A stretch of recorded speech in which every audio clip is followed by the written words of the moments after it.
I initiated the Darfur archives in order to document the rich cultural traditions and oral history of those Darfuri tribes targeted by the government of Sudan for extermination, primarily the Fur, Zagawa, and the Masalit.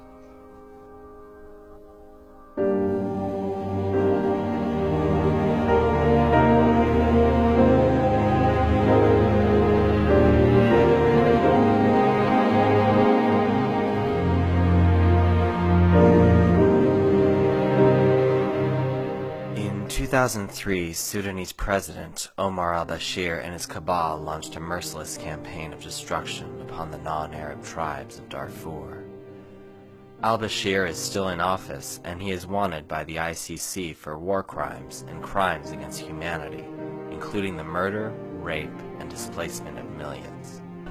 Nearly 3 million survivors fled to hastily formed camps scattered across Darfur and eastern Chad. Today, 80 to 90% of Darfur's villages are ashes or occupied by others, Arab tribes from Chad and from distant Niger and Mali. In one refugee camp, the Umda, a tribal leader, explained, "You know us very well. You know we are in mourning. We are suffering. We do not do these celebrations in the camps."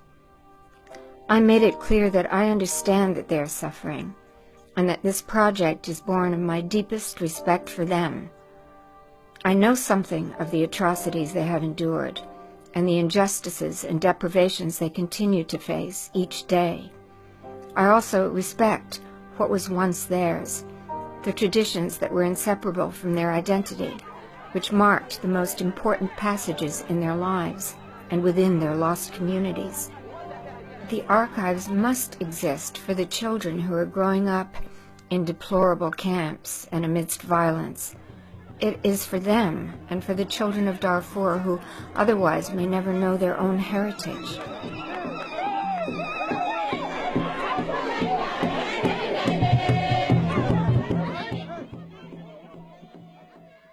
The livelihood of the Darfurian people was once tied to the land.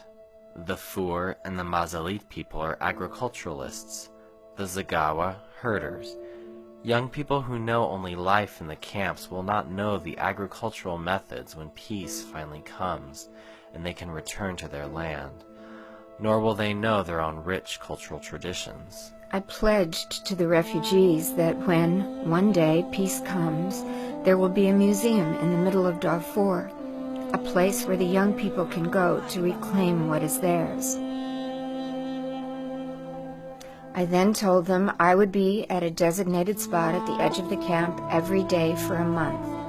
I will simply operate the camera. They could decide what should be preserved. It's for them, for the children of Darfur, and for the generations to come.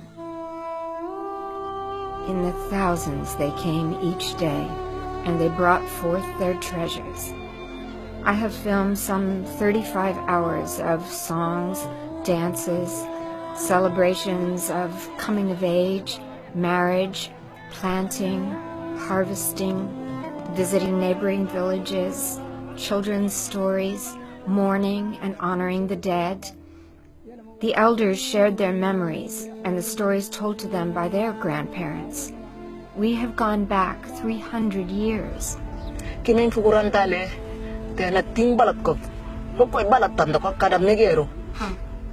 Kini anak ko nang ti amarchan kining malha sagur ba ambusa. Kining mining agan endo pamasa.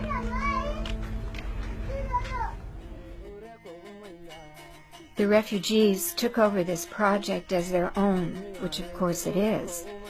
I spent a month in the Orakasoni refugee camp. At the end of my stay, the refugees donated some 200 artifacts they had brought with them when they fled their villages, everyday items they had used before their lives were destroyed. The artifacts are photographed and are currently being stored at the U.S. Embassy in Chad. And the old Umda rewarded me bountifully when he said, "Thank you for reminding us to remember."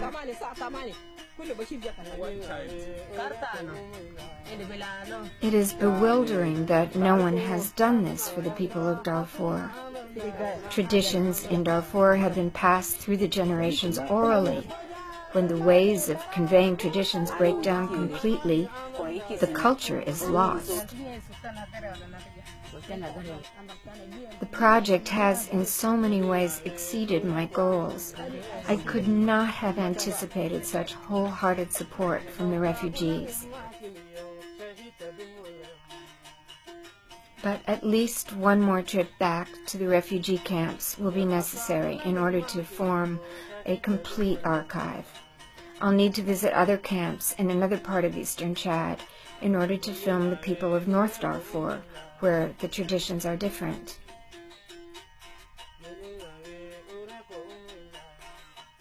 As you see, while he is singing, no one is shouting, no one is playing or dancing, because they are hearing just very sad. And he mentioned in his song what happened for us from government troops as well as Janjaweeds. Also the robbers who loot houses, who are looting our things, killing people and taking their things. So he said what happened for us, very bad and very sad.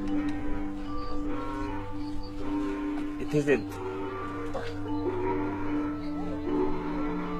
good for him to repeat again, to let people sing this again. And as you see, they are very sad. So he's asking the youth how we can stay here. We let our relations were dead. How we can stay here and we let Darfur. So he's calling the youth to go back again to Darfur. Yeah, that's what he said. No one shout, no one is playing. The sorrow is in their faces. The primary importance of the archive is that it will exist for Darfuris in the future. But also, it will serve as an important tool to show the world what extraordinary people we've been talking about, and how rich and meaningful their customs and traditional way of life once were. I believe seeing the ceremonies and hearing the stories will bring Darfur's remarkable and courageous people into focus in new ways.